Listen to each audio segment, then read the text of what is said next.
Hello students, welcome to Bangla defence academy. আমি ঐশ্বর্য বিশ্বাস। আজকে আমরা আলোচনা করব ভারতীয় অর্থনীতি থেকে। তো আজকের এই ক্লাসটা ভারতীয় অর্থনীতির কিন্তু সেকেন্ড PYQ অর্থাৎ প্রিভিয়াস ইয়ার কোশ্চেনের সেকেন্ড পার্ট। তো এর আগে আমরা অলরেডি 25টা প্রশ্ন প্রথম পার্টে আলোচনা করেছি, এটা আমাদের দ্বিতীয় পার্ট।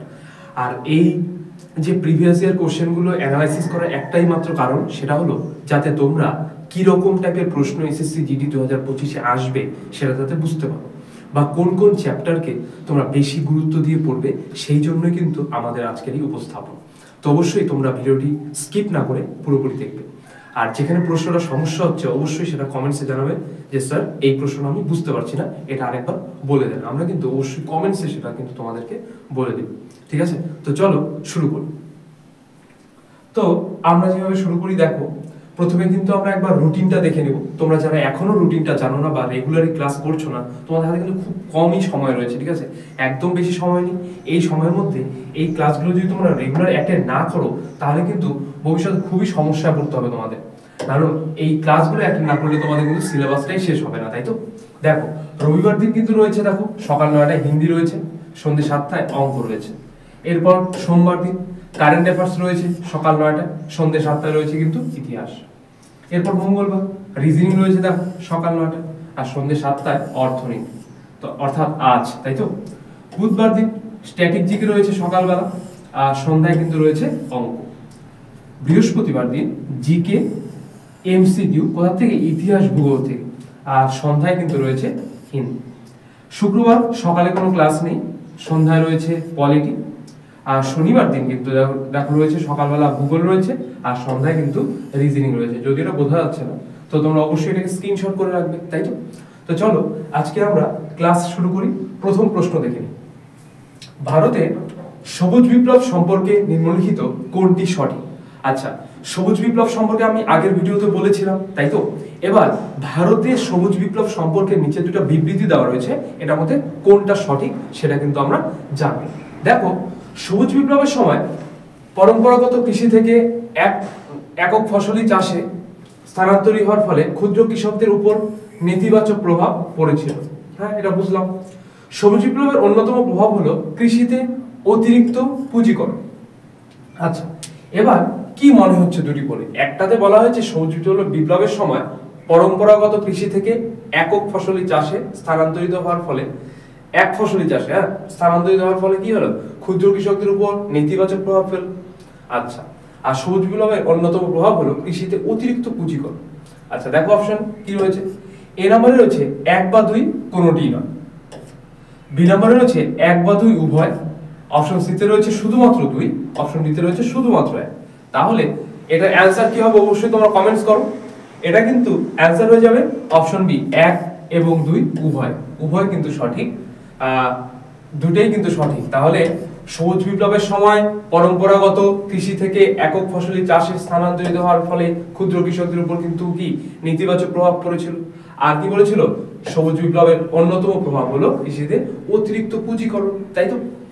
নেক্সট দেখো, ভারতে পঞ্চবার্ষিকী পরিকল্পনা সম্পর্কে নিম্নের কোন বিবৃতিটি সঠিক? পঞ্চবার্ষিকী পরিকল্পনা, যেটা 5 বছরের একটা পরিকল্পনা, আমি আগের দিনও আলোচনা করেছিলাম সেটা, যে একটা নির্দিষ্ট সময় থেকে একটা 5 বছর ধরে যে পরিকল্পনা করা হয় সেটাই পঞ্চবার্ষিকী পরিকল্পনা। জওহরলাল নেহরুর সময় সেটা হয়েছিল, তাই তো? 1951। দেখো 1 নম্বর কি বলেছে? দশম পঞ্চবার্ষিকী পরিকল্পনার অন্তিম পর্যায়ে ভারত দ্রুততম বর্ধনশীল অর্থনীতি হিসেবে আত্মপ্রকাশ করেছিল, অর্থাৎ ভারতের অর্থনীতি দ্রুত পরিমাণে বাড়তে শুরু করেছিল। এরপরে দশম পঞ্চবার্ষিকী পরিকল্পনা উন্নয়নের কয়েকটি মূল সূচকের জন্য নিরীক্ষণযোগ্য লক্ষ্যমাত্রা নির্ধারণ করেছিল। আচ্ছা, সূচক যেটা ছিল তার একদম পুরোপুরি নিরীক্ষণযোগ্য লক্ষ্যমাত্রা স্থির করা হয়েছিল। আচ্ছা, এবার এই দুটোর মধ্যে কোনটি সঠিক? 1 এবং 2 উভয়। 1 বা 2 কোনোটাই নয়। অপশন সি শুধুমাত্র 2, শুধুমাত্র 1।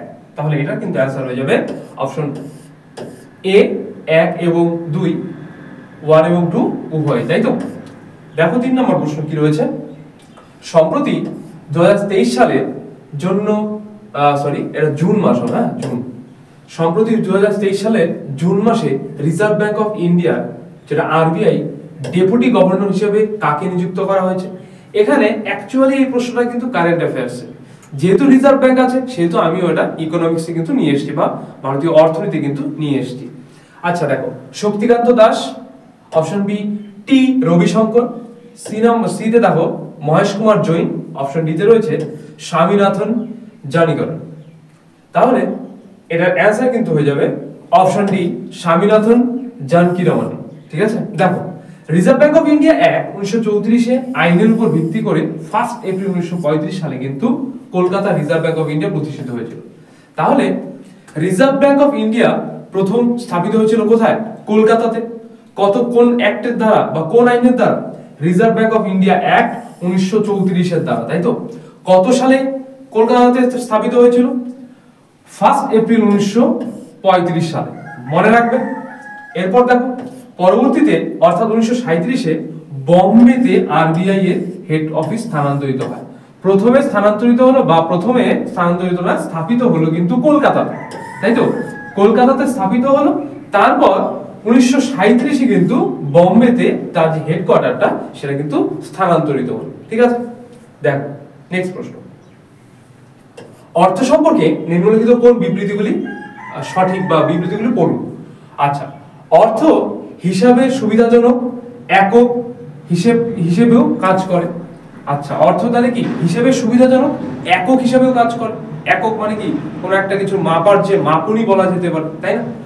বি নম্বরে দেখো রয়েছে সমস্ত পণ্য এবং পরিষেবার মান আর্থিক এককে প্রকাশ করা যেতে পারে। আচ্ছা, যত পরিষেবা যত পণ্য, এবার পরিষেবাটা কিভাবে আসছে? পরিষেবা যে একজন ডেলিভারি বয় সে আমাদের পরিষেবা দিচ্ছে, যে আমরা যে এই টোটোতে করে বা বাসে করে যাচ্ছি সেই বাস ড্রাইভার আমাদেরকে পরিষেবা দিচ্ছে, সবাই কিন্তু পরিষেবাই দিচ্ছে। ইলেকট্রিক ডিপার্টমেন্ট থেকে আমাদের বাড়িতে এসে বিল দিয়ে যাচ্ছে, তারা পরিষেবা দিচ্ছে, তাই তো? হ্যাঁ, এর বিনিময়ে আমরা কিন্তু টাকা দিচ্ছি। দেখো কি বলেছে, সমস্ত পণ্য এবং পরিষেবা। পণ্য, এবার আমরা যা কিছু উৎপাদিত দ্রব্য, যা কিছু আমরা বাজারে বিক্রি করছি, সেই যে উৎপাদিত পণ্য সেটার যে ইনকাম, ঠিক আছে, মান আর্থিক এককে প্রকাশ করা যেতে পারে, এটাও আর্থিক এককে প্রকাশ করা যেতে পারে। দেখো সঠিক বিবৃতিগুলি বা বিবৃতিটি বা গুলি এই প্রথমটা বা দ্বিতীয়টা চিহ্নিত করুন। শুধুমাত্র এ ঠিক, শুধুমাত্র বি এবং এ এবং বি উভয় ঠিক, শুধুমাত্র বি, এ বা বি এর কোনোটাই না। ঠিক আছে, তাহলে এটার কিন্তু অ্যান্সার হয়ে যাবে অপশন বি, এ এবং বি উভয় ঠিক। দেখো এ এবং এ আর বি উভয় কেন ঠিক হলো? অর্থ হিসাবে সুবিধাজনক একক হিসাবে কাজ করে, অবশ্যই হিসাবে সুবিধাজনক একক হিসাবে কাজ করছে অর্থ, তাই তো? বুঝতে পারলাম, এটা কোনো সমস্যা নাই তাতে। বিতে বলা হয়েছে সমস্ত পণ্য, বুঝলাম পণ্য কোনটা, আমরা যা উৎপাদিত করছি সেটা পণ্য, এবং পরিষেবা যা আমাদের পরিষেবা দিচ্ছে বা আমরা যাদের পরিষেবা দিচ্ছি সেই পরিষেবার মান কেমন হচ্ছে তার আর্থিক এককে প্রকাশ করা যেতে পারে, সেটা আর্থিক এককে প্রকাশ করা যেতে পারে। তাহলে এটা কি হবে? অবশ্যই বি এবং এ এবং বি উভয় হবে आंसर। 5 নম্বর প্রশ্ন, অর্থ যোগানের নিম্নলিখিত পরিমাপের মধ্যে কোনটি সবচেয়ে তরল? আচ্ছা, এই যে অর্থ যে যোগান দেওয়া হচ্ছে আরবিআই, এবার সেই যোগানের মধ্যে সেই নিম্নলিখিত পরিমাপের মধ্যে কোনটি সবচেয়ে তরল? M3, option D M1, option C M2, option D M4। তাহলে এটা কিন্তু অ্যান্সার হয়ে যাবে অপশন বি M1। দেখো M1 মানে কি? CU অর্থাৎ মুদ্রা, নোট প্লাস কয়েন। CU মানে এখানে মুদ্রা, তার মধ্যে নোট রয়েছে প্লাস কি আছে? কয়েন রয়েছে। ডিডি বাণিজ্যিক ব্যাংকের নেট ডিমান্ড ডিপোজিট, বাণিজ্যিক ব্যাংকে যে ডিমান্ড ডিপোজিট রয়েছে সেটা কথা বলা হয়েছে M1 মানে। এবার এটুকু তো বুঝতে পারলে আশা করা যায়। এবার M2 টা দেখো, M2 মানে M1, অবশ্যই M1 এ যা যা কিছু আছে, M1 এ যা যা কিছু আছে সমস্তটাই কিন্তু বলা হয়েছে এখানে। আচ্ছা দেখো, এবার M2 টা হলো পুরোপুরি M1 এ যা আছে তা তো আছেই, সঙ্গে পোস্ট অফিসের সঞ্চয় ব্যাংকের সঞ্চয় আমানত, অর্থাৎ পোস্ট অফিসের যে সঞ্চয় ব্যাংক আছে তাতে যে টাকা সঞ্চিত আছে সেটা M2 হিসেবে কাজ করছে, বুঝতে পারলে? এবার M3 তে কিভাবে কাজ করছে? M3 তে আবার কাজ করছে কি দেখো, M1 মানে এটাও আবার এই M1 এ আসছে, M1 প্লাস বাণিজ্যিক ব্যাংকে নেট টাইম ডিপোজিট, অর্থাৎ বাণিজ্যিক ব্যাংকে যে টাকা আমানত হিসেবে আছে সেটা নেট টাইম ডিপোজিটটা। ঠিক আছে, এবার M4 টা দেখো,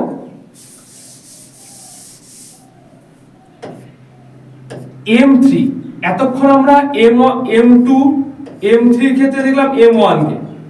এবার M4 এর ক্ষেত্রে কিন্তু আমরা কি দেখব? M4 এর ক্ষেত্রে আমরা দেখব M3 কে দেখব। দেখো M3 প্লাস পোস্ট অফিসের সঞ্চয় সংস্থার মোট আমানত প্লাস পোস্ট অফিসে যে টাকা সঞ্চয় আছে তার আমানত ন্যাশনাল সেভিংস সার্টিফিকেট ব্যতীত, এটা ব্যতীত যা কিছু সেগুলোকে কি বলবো আমরা? M4 বলবো। M3 M2 আর M1, এই চারটা কনসেপ্ট যদি তোমরা বুঝে যাও তাহলে এই প্রশ্নের অ্যানসার কিন্তু সঠিকভাবে তোমরা দিতে পারবে। দেখো নেক্সট প্রশ্ন কি আছে?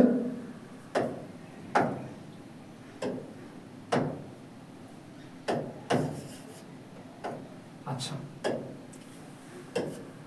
অর্থমন্ত্রকের অধীনস্থ বিভাগগুলির মধ্যে কোনটি সরকার এবং সরকারি উদ্যোগের অমীমাংসিত চুক্তি সংক্রান্ত বিরোধীগুলি কার্যকরীভাবে নিষ্পত্তি করতে বিবাদ সে বিশ্বাস 11 চুক্তিভিত্তিক বিরোধ প্রকল্পটি চালু করেছে? কে চালু করেছে? আর্থিক পরিষেবা বিভাগ চালু করেছে, ব্যয় বিভাগ চালু করেছে, রাজস্ব বিভাগ চালু করেছে, নাকি অপশন ডি অর্থনৈতিক বিষয়ক বিভাগ চালু করেছে? প্রশ্নটা আরেকবার ভালো করে বোঝো। অর্থমন্ত্রকের অধীনস্থ বিভাগগুলির মধ্যে কোনটি সরকার এবং সরকারি উদ্যোগের অমীমাংসিত চুক্তি, সরকার এবং সরকারি যে উদ্যোগগুলো আছে তার অমীমাংসিত চুক্তি, ঠিক আছে, অমীমাংসিত চুক্তি সংক্রান্ত বিরোধগুলি কার্যকরভাবে নিষ্পত্তি করতে, অর্থাৎ কার্যকরীভাবে সেগুলোকে সলভ করতে বলতে পারো। বিবাদ সে বিশ্বাস 11 চুক্তিভিত্তিক বিরোধ প্রকল্পটি চালু করেছে? কে চালু করেছে? অপশন এ তো বললাম, option B, A B C D, দেখে নাও এটা। তো এটা কিন্তু অ্যানসার হয়ে যাবে অপশন বি ব্যয় বিভাগ, ঠিক আছে। 7 নম্বর প্রশ্ন দেখো, ভারতে গরিবি হটাও এবং স্বনির্ভরতা অর্জন ছিল ড্যাশের প্রধান উদ্দেশ্য। ড্যাশের মানে এটা কোন পঞ্চবার্ষিকী পরিকল্পনার প্রথম উদ্দেশ্য বা প্রধান যেটাই বলো। দেখো প্রথম পঞ্চবার্ষিকী পরিকল্পনা, সপ্তম পঞ্চবার্ষিকী পরিকল্পনা, অপশন সি তে রয়েছে তৃতীয় পঞ্চবার্ষিকী পরিকল্পনা, অপশন ডি তে রয়েছে পঞ্চম পঞ্চবার্ষিকী পরিকল্পনা। তাহলে এটার কিন্তু অ্যানসার হয়ে যাবে অপশন ডি পঞ্চম পঞ্চবার্ষিকী পরিকল্পনা। দেখো পরিকল্পনাটি খসড়াটি তৈরি করেন এবং প্রবর্তন করেন ডিপি ধর। এবার এখানে না হয় প্রশ্নটা আসলো ভারতে গরিবি হটাও এবং স্বনির্ভরতা অর্জন ছিল ড্যাশ এর প্রধান উদ্দেশ্য, ড্যাশ পঞ্চবার্ষিকী পরিকল্পনার প্রধান উদ্দেশ্য। এখানে আমরা বললাম যেটা পঞ্চম পঞ্চবার্ষিকী পরিকল্পনার প্রধান উদ্দেশ্য। এবার পঞ্চম পঞ্চবার্ষিকী পরিকল্পনা কে তৈরি করেন বা কে প্রবর্তন করেন? তাহলে কিন্তু অ্যানসার হয়ে যাবে কি অবশ্যই ডিপি ধর, মনে রাখবে এটা। এবার দেখো সময়কাল পঞ্চম পঞ্চবার্ষিকী পরিকল্পনা তৈরি করলেন বুঝলাম, প্রবর্তন করেন তৈরি করলেন বুঝলাম, এটা এই যে গরিবি হটাও এবং স্বনির্ভরতা অর্জন ছিল এই পরিকল্পনার মূল উদ্দেশ্য, সেটাও নয় বুঝলাম। এবার এটা কত থেকে কত সালের মধ্যে হয়েছিল?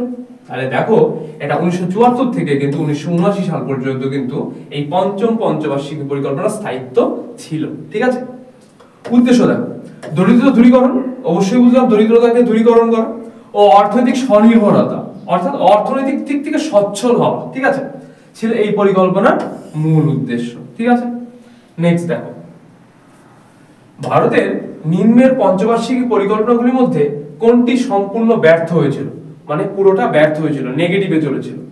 প্রথম পঞ্চবার্ষিকী পরিকল্পনা, তৃতীয় পঞ্চবার্ষিকী পরিকল্পনা, সপ্তম পঞ্চবার্ষিকী পরিকল্পনা, নাকি ষষ্ঠ পঞ্চবার্ষিকী পরিকল্পনা? চারটা অপশন রয়েছে তাহলে তোমাদের কাছে। এটা অ্যানসার কিন্তু হয়ে যাবে অপশন বি তৃতীয় পঞ্চবার্ষিকী পরিকল্পনা, অর্থাৎ তৃতীয় পঞ্চবার্ষিকী পরিকল্পনারই কিন্তু পুরোপুরি নেগেটিভ হয়েছিল, ঠিক আছে। দেখো এর সময়কাল 1961 থেকে 1966। অবশ্যই এই যে তৃতীয় পঞ্চবার্ষিকী পরিকল্পনা আমরা জানলাম, কিন্তু সময়কাল কিভাবে জানবো? সময়কালটা এই যে এখানে দেওয়া রয়েছে, তাহলে 1961 থেকে 1966 সাল। উদ্দেশ্য কি ছিল? জাতীয় আয় প্রতি বছর 5% হারে বৃদ্ধি করা, ঠিক আছে। জাতীয় আয় যা ছিল অর্থাৎ জিডিপি গ্রস ডোমেস্টিক প্রোডাক্ট যা ছিল তার থেকে আরো 5% পরিমাণ কিন্তু বৃদ্ধি করা প্রত্যেক বছর। 5 বছরে 5% না, যা হলো এক বছর তারপরে তার 5%, তারপরে পুরোটা 100% হলো, তারপরে আবার 5% এরকম করে কিন্তু বৃদ্ধি করা। জাতীয় আয় প্রতি বছর বলেছে, ঠিক আছে। কৃষি ও ভারী শিল্প উভয়কেই গুরুত্ব দাও। এবার কৃষি ও ভারী শিল্প উভয়কে গুরুত্ব দেওয়া প্রসঙ্গে বলছি, প্রথম পঞ্চবার্ষিকী পরিকল্পনাতে কৃষি আর সেচ ব্যবস্থার উপর বেশি গুরুত্ব দেওয়া হয়েছিল, তাই তো। সেটাতে কৃষি আর সেচ ব্যবস্থা উপরে উঠে গেছে, বা বলতে পারো গ্রোথ রেট ভালো হয়েছে, তাই তো? সেক্ষেত্রে কৃষি আর সেচ ব্যবস্থা ভালো হয়ে গেল, কোনো অসুবিধা নেই। এবার দ্বিতীয় পঞ্চবার্ষিকী পরিকল্পনাতে কি করা হলো, না ভাই আমাদের তো কৃষি টিষি অনেক উন্নত হয়ে গেছে, তাই না? এবার তাহলে আমাদের করতে হবে কি, একটু ভারী শিল্পের উপর গুরুত্ব দেওয়া যায়। দ্বিতীয় পঞ্চবার্ষিকী পরিকল্পনাতে করা হলো কি, ভারী শিল্পের উপর গুরুত্ব দেওয়া হলো। এবার ভারী শিল্পের উপর গুরুত্ব দিতে গিয়ে কৃষির উপর থেকে মন উঠে গেল, বা কৃষির উপর থেকে বলতে পারো যে গুরুত্ব কমে গেল। এবার কৃষির উপর থেকে গুরুত্ব কমে যাওয়ার ফলে কি হলো, কৃষি আবার কৃষিতে পিছিয়ে গেল। এর ফলে তৃতীয় পঞ্চবার্ষিকী পরিকল্পনাটাতে কিন্তু কি করা হলো, কৃষি সঙ্গে সঙ্গে ভারী শিল্পকেও কিন্তু সমানভাবে গুরুত্ব দেওয়া হলো। দেখো সময়কাল ছিল 1961 থেকে 1963 সালে, এটা দুইবার হয়ে গেছে। আচ্ছা নেক্সট দেখো, দ্রুত অর্থনৈতিক প্রবৃদ্ধির ফলে কোন বছর থেকে ভারতের চরম দারিদ্র দ্রুত গতিতে হ্রাস পেতে থাকে? আচ্ছা, চরম দারিদ্রতা দ্রুত গতিতে হ্রাস পেতে থাকে অর্থাৎ কমতে থাকে। দেখো 1993, অপশন বি তে রয়েছে 1994, অপশন সি তে রয়েছে 1992, নাকি অপশন ডি তে রয়েছে 1991। তাহলে এটা অ্যানসার কিন্তু হয়ে যাবে অপশন ডি 1991, তাই তো? 10 নম্বর প্রশ্ন, দ্বাদশ পঞ্চবার্ষিকী পরিকল্পনার জন্য প্রবৃদ্ধি হারের লক্ষ্যমাত্রা ছিল। আচ্ছা, দ্বাদশ পঞ্চবার্ষিকী পরিকল্পনার জিডিপি বৃদ্ধি বলতে পারো, প্রবৃদ্ধি বৃদ্ধির বলতে পারো লক্ষ্যমাত্রা কত ছিল? 8%, 26%, 7% নাকি 45%? আচ্ছা এবার বলি, অ্যানসারটাকে বলে নি। দেখো অ্যানসার আছে 8%। এবার এই যে 8%টা না, কোথাও কোথাও 8.2% পাবে, কোথাও কোথাও 8.3% পাবে, আবার কোনো বই 8.1%ও পাবে। ঠিক আছে, অবশ্যই তোমরা একটু দেখে অ্যানসারটা করবে। দেখো পরিকল্পনা কমিশন দ্বারা এই পরিকল্পনাটি প্রস্তুত করা হয়, অর্থাৎ দ্বাদশ পঞ্চবার্ষিকী পরিকল্পনা কে তৈরি করেন? তাহলে পরিকল্পনা কমিশন তৈরি করেন। এটাই হলো ভারতের সর্বশেষ পঞ্চবার্ষিকী পরিকল্পনা। কারণ এই পরিকল্পনা পরে থেকে কি কংগ্রেস সরকারের পরে বিজেপি সরকার চলে আসে, এরপর থেকে চলে আসে কি নীতি আয়োগ, তাই তো? সময়কাল দেখো কত ছিল, 2012 থেকে 2017 সাল পর্যন্ত কিন্তু এই দ্বাদশ পঞ্চবার্ষিকী পরিকল্পনার সময়কাল ছিল, কিন্তু এটা সময়কাল কিন্তু পুরোটা পূরণ করতে পারেনি, তার আগেই কিন্তু একে শেষ করে দেওয়া হয়েছে। 11 নম্বর প্রশ্ন, সরকারের ব্যয়ের শ্রেণীবিভাগের ক্ষেত্রে নিচের কোন বিবৃতিটি সঠিক? রাজস্ব ব্যয় হলো কেন্দ্রীয় সরকারের ভৌত বা আর্থিক সম্পদ সৃষ্টি করা ছাড়া অন্য উদ্দেশ্য করা ব্যয়। 2 নম্বরে বলা আছে মূলধন ব্যয়ের ফলে ভৌত বা আর্থিক সম্পদ সৃষ্টি হয় বা আর্থিক দায় হ্রাস পায়। মূলধন ব্যয়ের ফলে, মূলধন অর্থাৎ ক্যাপিটাল আমরা ব্যয় করলাম, তাতে কি হলো ভৌত বা আর্থিক সম্পদ সৃষ্টি হয়, বা একটা সম্পদ সৃষ্টি হলো। টাকা আমরা ইনভেস্ট করছি, সেখান থেকে কি অবশ্যই আমরা ইনভেস্ট কেন করি? যাতে আমরা সেখান থেকে ইনকাম করতে পারি। দেখো আর্থিক সম্পদ সৃষ্টি হয় বা আর্থিক সম্পদ দায় হ্রাস পায় বা কমে যায়। শুধুমাত্র এক ঠিক, 1 এবং 2 উভয়ই ঠিক, সি শুধুমাত্র 2 ঠিক, নাকি ডি 1 2 কোনোটাই নয়, কোনোটাই ঠিক নয়? তাহলে এটার কিন্তু অ্যানসার হয়ে যাবে অপশন বি 1 এবং 2 উভয়ই ঠিক। ঠিক আছে, 12 নম্বর প্রশ্ন, অর্থ এবং ব্যাংকিং এর ক্ষেত্রে এসএলআর বলতে কি বোঝায়? অর্থাৎ এখানে এসএলআর এর পুরো নাম দেওয়া আছে। ঠিক আছে, এসএলআর বলতে কি বোঝায় না, এক কথায় জানতে চাওয়া হয়েছে এসএলআর এর পুরো নাম কি। ঠিক আছে, দেখো statutory legal ratio, option B তে রয়েছে state liquidity ratio, option C তে রয়েছে statutory liquidity ratio, option D তে রয়েছে স্টেট লিগ্যাল রেশিও। তাহলে এটার অ্যানসার কিন্তু হয়ে যাবে option C statutory liquid ratio. দেখো স্ট্যাটুটরি লিকুইডিটি রেশিও বলতে ব্যাংকের নেট ডিমান্ড এবং time liabilities, short form NDTL এর সেই শতকরা হারকে বোঝায় যা নির্দিষ্ট তরল সম্পত্তির আকারে রাখতে হবে। অর্থাৎ একটা নির্দিষ্ট সম্পত্তি বা তরল আকারে যেটা আরবিআই এর কাছে রাখতে হয়, সেটাই কিন্তু এখানে স্ট্যাটুটরি লিকুইড রেশিও বা এসএলআর বলা হয়। ঠিক আছে, দেখো 13 নম্বর প্রশ্ন, ভারতের প্রথম পঞ্চবার্ষিকী পরিকল্পনা কোন মডেলের উপর ভিত্তি করে তৈরি হয়েছিল? এবার এই প্রশ্নটা প্রথম দিনের সেটেও ছিল, আবার এই প্রশ্নটা আরেক রকম ভাবে এই সেটেই আলোচনা করা আছে। এই জন্য আমি একটা প্রশ্ন মিস করিনি, প্রত্যেকটা দিয়েছি যাতে তোমরা সঠিকভাবে বুঝতে পারো। দেখো, হ্যারোয়ার্ড ডোমার মডেল, অপশন বি তে রয়েছে মহালনবিশ পরিকল্পনা, অপশন সি তে রয়েছে ধনতান্ত্রিক মডেল, অপশন ডি তে রয়েছে গাটগিল ফর্মুলা। তাহলে এটার অ্যান্সার হয়ে যাবে অপশন এ, হ্যারোয়ার্ড ডোমার মডেলের উপর ভিত্তি করে কিন্তু প্রথম পঞ্চবার্ষিকী পরিকল্পনাটা তৈরি করা হয়েছিল। দেখো, 1951 সালে তৎকালীন প্রধানমন্ত্রী পণ্ডিত জওহরলাল নেহেরু প্রথম পঞ্চবার্ষিকী পরিকল্পনা পেশ করেন। এটা সময়কাল কত ছিল? 1951 থেকে 1956 সাল পর্যন্ত। ভেরি ভেরি ইম্পর্টেন্ট, 1951 থেকে 56 সালটা এটা পড়ে রাখবে। আর প্রথম পঞ্চবার্ষিকী পরিকল্পনা তৈরি করেন কে? অবশ্যই হ্যারোয়ার্ড ডোমার মডেলের উপর ভিত্তি করে তৈরি করা হয়। পেশ করেন কে? অবশ্যই পণ্ডিত জওহরলাল নেহেরু, তাই তো?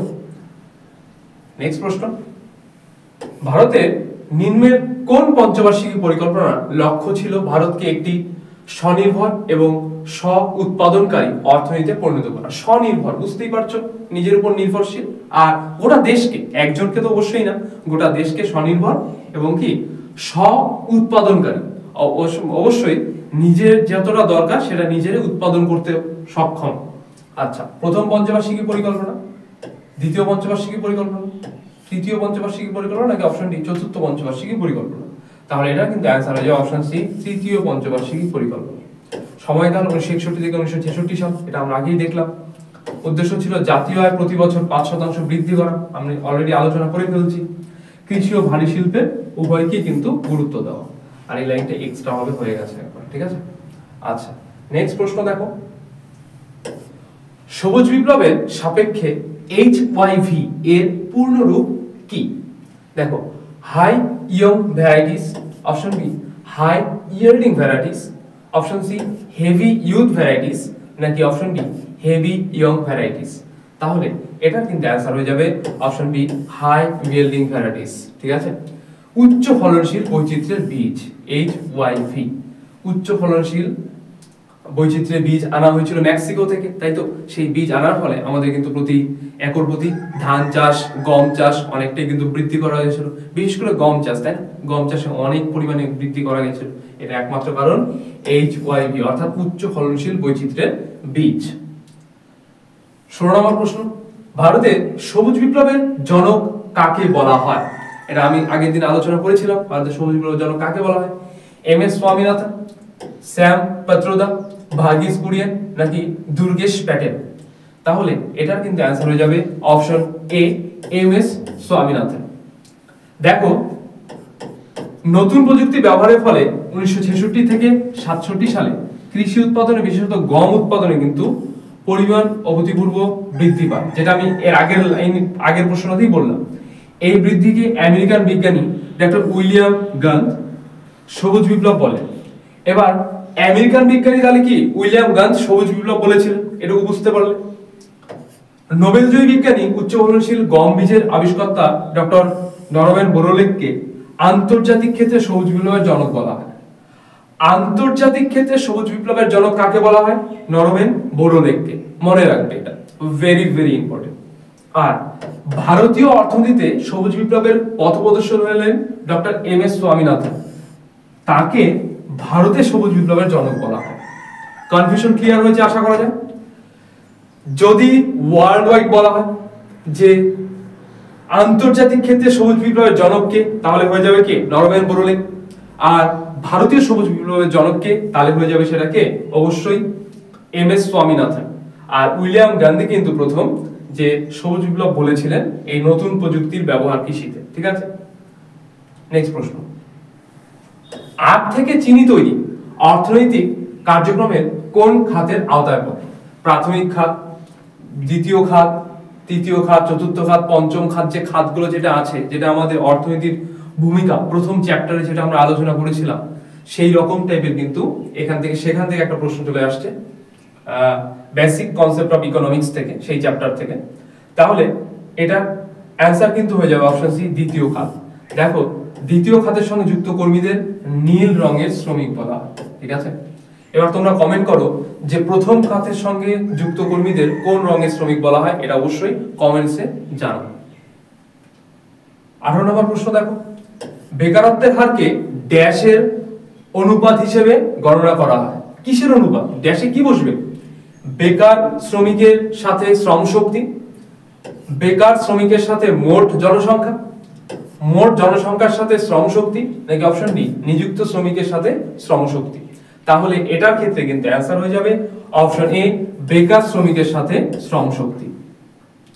19 নম্বর প্রশ্ন, রাজস্ব প্রাপ্তি সম্পর্কে নিম্নলিখিত বিষয় পড়ুন। আচ্ছা, রাজস্ব প্রাপ্তি সম্পর্কে দুটা লাইন দেওয়া রয়েছে এখানে এ বি করে, দুটো পড়তে বলা হয়েছে। দেখো প্রথমটা কি আছে, রাজস্ব প্রাপ্তি হলো সেই সব প্রাপ্তি যা সরকারের উপর দাবি করে না, সেই সব প্রাপ্তি যা সরকারের উপর দাবি করে না, ঠিক আছে।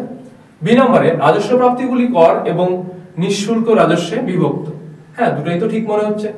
সঠিক বিবৃতিটি বা গুলি শনাক্ত করুন। এ এবং বি উভয় ঠিক, এ বা বি কোনোটাই না, শুধুমাত্র বি ঠিক, শুধুমাত্র এ ঠিক। তাহলে এটার ক্ষেত্রে অ্যান্সার কিন্তু হয়ে যাবে অপশন এ এবং বি উভয় কিন্তু সঠিক। নেক্সট প্রশ্ন, ভারতে সবুজ বিপ্লবের জনক কত সালে দেহত্যাগ করেন? দেখতে পাচ্ছ প্রশ্নটা কিভাবে আসছে।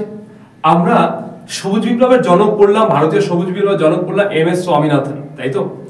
এবার এম.এস. স্বামীনাথন কত সালে দেহত্যাগ করেছে সেটার প্রশ্ন দিয়ে দিয়েছে, ভাবতে পারছো? দেখো option 2013, option B 2023, option C 2003, option D 1993। তাহলে এটা অ্যান্সার কিন্তু হয়ে যাবে অপশন বি 2023। অবশ্যই স্টার মার্ক দিয়ে তোমাদের যে সবুজ বিপ্লব নোট করেছো সেখানে কিন্তু এটা লিখে রাখবে।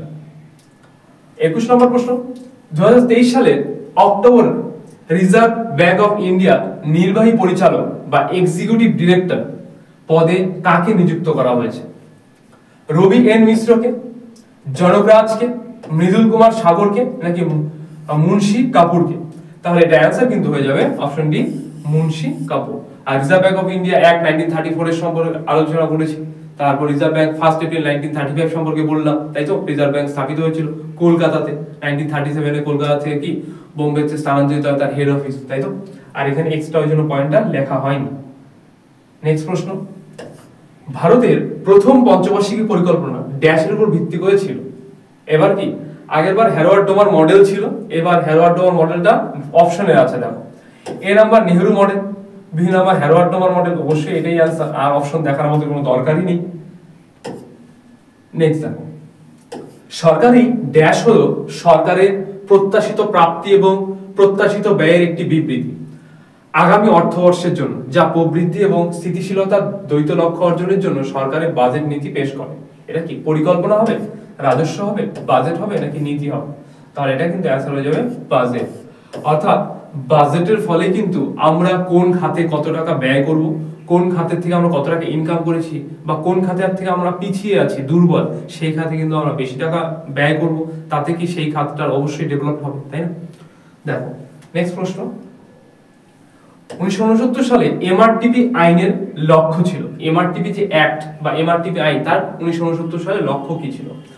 প্রত্যক্ষ বিদেশি বিনিয়োগকে উৎসাহিত করা, বিদেশ থেকে যারা বিনিয়োগ হচ্ছে, ইনভেস্ট, সেটাকে উৎসাহিত করা, মুক্ত বাণিজ্য চুক্তির প্রচার, মুখ্য শিল্পকে একচেটিয়া করা, একচেটিয়া এবং সীমাবদ্ধ বাণিজ্য অনুশীলনের পরিচালনা এবং নিয়ন্ত্রণ করা। তার অ্যান্সার কিন্তু হয়ে যাবে অপশন ডি, অর্থাৎ একচেটিয়া এবং সীমাবদ্ধ বাণিজ্য অনুশীলনের পরিচালন এবং নিয়ন্ত্রণ করা, ঠিক আছে। দেখো এমআরটিপি এর পূর্ণরূপ হলো, এবার এই যে এর আগে আমরা দেখলাম এসএলএফ দেখলাম, ঠিক তেমনি এমআরটিপি পুরো নাম চাইতে পারে। দেখো monopolies and restrictive trade practice, MRTP এর পুরো নাম, এবং এটি অর্থনৈতিক আইনের একটি গুরুত্বপূর্ণ অথচ অত্যন্ত বিতর্কিত একটি অংশ। এমআরটিপি বিল দেখো 1969 সালে পাস হয় এবং এমআরটিপি আইন ভারতে 1 জুন 1970 থেকে কিন্তু পূর্ণ কার্যকরী হয়। তাহলে এমআরটিপি অ্যাক্ট বা এমআরটিপি যে আইনটা, সেটা বিলটা পাস হয় কত সালে? 1969 সালে, এবং এমআরটিপি আইন ভারতে 1 জুন 1970 থেকে কিন্তু কার্যকরী হতে থাকে, ঠিক আছে। তো নেক্সট প্রশ্ন দেখে নাও, নিট জাতীয় উৎপাদন এনএনপি গণনা করার সময় মোট জাতীয় উৎপাদন অর্থাৎ জিএনপি থেকে কি বাদ দেওয়া হয়? জিএনপি তাহলে গ্রস ন্যাশনাল প্রোডাক্ট, যেটা কিনা ভারতীয়রা যে টাকা ইনকাম করছে সেটাই তাহলে কি জিএনপি। ভারতীয়রা, হ্যাঁ, সে পৃথিবীর যে কোনো প্রান্তেই থাকুক না কেন, তারা যে টাকা ইনকাম করছে সেটাই জিএনপি, গ্রস ন্যাশনাল প্রোডাক্ট, তাই তো। এবার এই যে জিএনপির ক্ষেত্রে কি হবে, জিএনপিটা বলা আছে কি বাদ দেওয়া হয়, আর জিডিপিটা বুঝতে হবে ভারতের সীমানার মধ্যে যে টাকা ইনকাম হচ্ছে সেটাকে কিন্তু জিডিপি বলা হয়। এবার জিএনপি থেকে কি বাদ দিলে আমরা এনএনপি পাবো। দেখো তো, ব্যক্তিগত আয় যেটা কিনা কি পার ক্যাপিটাল ইনকাম, অবচয়, ডেপ্রিসিয়েশন, পরোক্ষ কর আর কি ভর্তুকি। তাহলে এটা কিন্তু অ্যান্সার হয়ে যাবে অপশন বি, অবচয়। এবার অবচয় বা ডেপ্রিসিয়েশন কি, এটা তোমাদের ন্যাশনাল ইনকাম, যে ন্যাশনাল ইনকামের থেকে যে ডেসক্রিপটিভ ক্লাসটা করানো হয়েছে সেখানে বিস্তারিত আলোচনা করা আছে, তাই তো? সেখান থেকে তোমরা চাইলে জানতে পারো। আর আমি তো একবার বলে দিচ্ছি, এখানে অবচয় মানে হলো, ধরে নাও তুমি একটা ফোন কিনলে, আজকে একটা ফোন কিনলে, আজকে 2024 সালে ডিসেম্বর মাস চলছে এখন, তাই তো? এবার এই ফোনটা দিন দিন কি দাম বাড়বে নাকি দাম কমবে? অবশ্যই দাম কমতে থাকবে। এবার এই যে কালক্রমে দাম কমতেছে, আজকে তুমি ফোন কিনলে, কালকে তুমি, আগামীকাল তুমি ফোনটা বিক্রি করে দিতে যাচ্ছ, তাহলে ফোনটার দাম একটু কমবে 10%, যেহেতু সেকেন্ড হ্যান্ড হয়ে যাবে, তাই না? এবার যদি তুমি 1 মাস পরে বিক্রি করলে, তাহলে আরেকটু দাম কমবে, 1 বছর পরে অনেকটাই কমে যাবে। এভাবে একটা সময় কিন্তু দামটা একদম জিরোতে চলে আসবে বা একদমই থাকবেই না বলতে পারো। এটাই অবচয়ের একটা উদাহরণ, ঠিক আছে? তো আজকে এই পর্যন্তই। ভিডিওটি কেমন লাগলো অবশ্যই কমেন্টসে জানাবে। কোথাও যদি বুঝতে অসুবিধা হয় বা কোথাও কোনো প্রশ্ন সম্পর্কে কোনো রকম সমস্যা থাকে, তাও কমেন্টসে জানাবে, আমরা অবশ্যই এটা সলভ করে দেবো। ভিডিওটি ভালো লাগে লাইক করবে, শেয়ার করবে, এবং তোমাদের বন্ধু বান্ধব যারা এসএসসি জিডি 2025 প্রিপারেশন নিচ্ছে তাদের অবশ্যই ভিডিওটি পৌঁছে দেবে। ভিডিওটি শেষ পর্যন্ত দেখার জন্য ধন্যবাদ। দেখা হচ্ছে আগামী নতুন কোনো ভিডিওতে।